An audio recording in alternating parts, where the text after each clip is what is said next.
This section of the unit, we're going to look at specific laws of logic that we can use. We're still going to use some of those conditional statements, but we're just going to reason with them a little bit differently. So the learning target we want to keep in mind is I can determine the validity of a logical argument using valid forms of deductive reasoning. We're going to talk about what all of that means.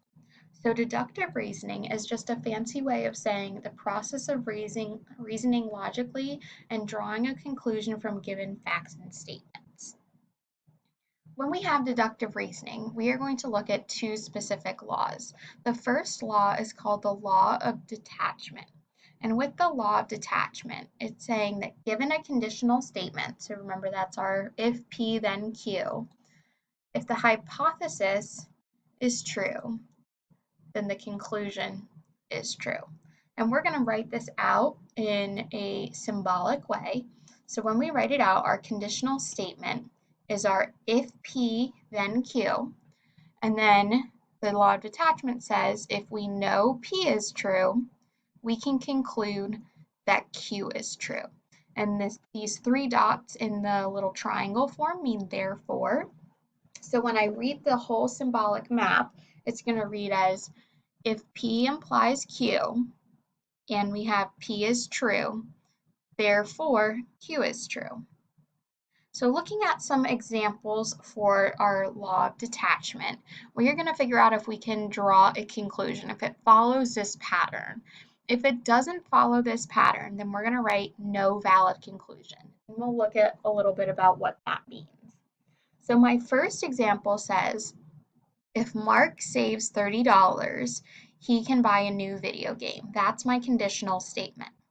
The next statement says, Mark saves $30. Well, looking at my symbolic map, we had P implies Q, and then they told us that P is true.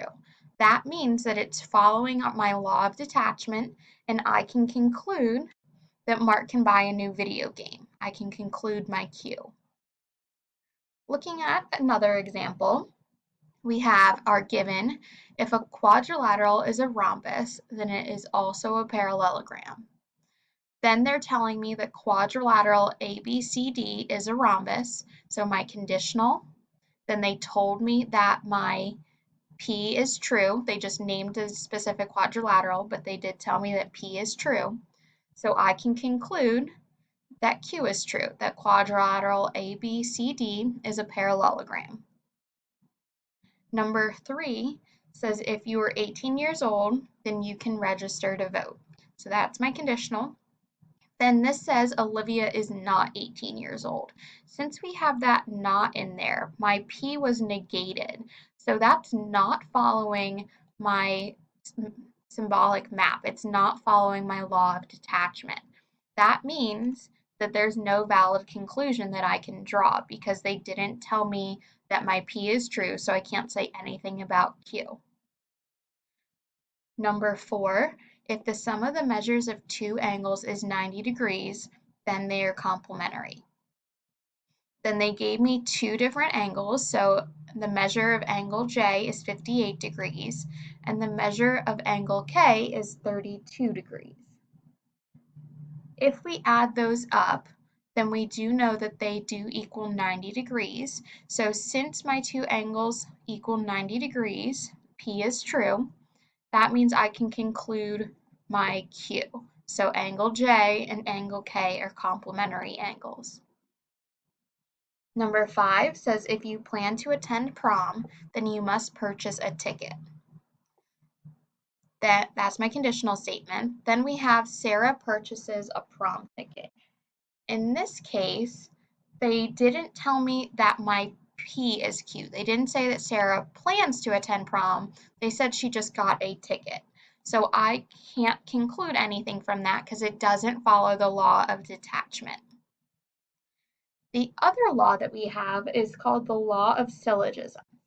And if I look at the law of syllogism, it allows me to draw a conclusion from two conditional statements in which the conclusion of the first statement is the hypothesis of the second statement. So it'll make a little more sense when we look at our symbolic map. So I have one conditional statement, P implies Q. Then I have another conditional statement, Q implies R.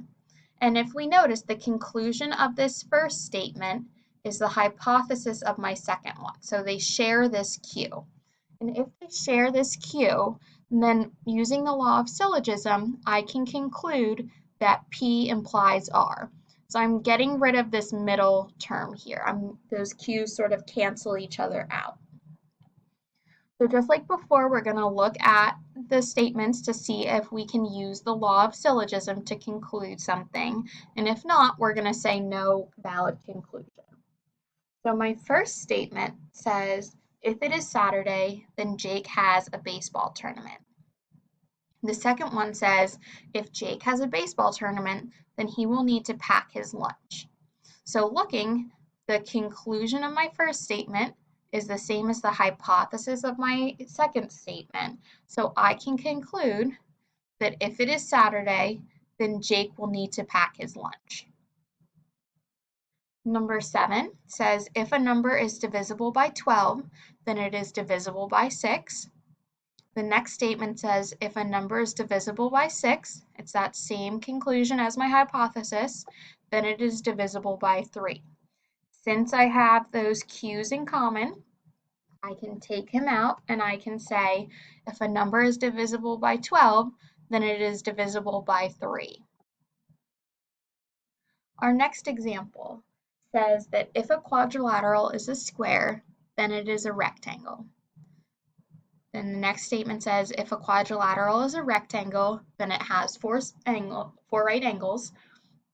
I can take out that middleman and I can conclude that if a quadrilateral is a square, then it has 4 right angles. So we're just looking for that conclusion to be the same for the hypothesis. Take it out and say P implies R. Number 9, we have if it is sunny this weekend, then you will go boating. The next statement is if it is sunny this weekend, then you will wear shorts. Since my conclusion of the first statement isn't the same as the hypothesis for the second statement, I can't use the law of syllogism here. So we're going to say no valid conclusion. In order for this to have worked, our hypothesis would have had to have been if you go boating this weekend. Number 10 says if you shop at Target, then you will use your Target red card. The second statement is if you do not use your Target red card, then you will not get 5% off. Again, my conclusion and my hypothesis are not the same because they used this not. They negated my Q, and I don't want that. So again, we have a no valid conclusion. The last statement we have is if it snows, then school will be canceled. And then if school is canceled, then students will need to make up a day of school. So since my conclusion and my hypothesis are the same, I can use the law of syllogism and conclude if it snows, then the students will need to make up a day of school. So that's the difference between the law of syllogism and the law of detachment. Law of detachment has my conditional statement. They tell me that my hypothesis is true, so I can conclude my conclusion. For the law of syllogism, it's telling me that I have one conditional statement, and my second conditional statement uses that conclusion as my hypothesis, so I can take out the middleman and just conclude that P implies R.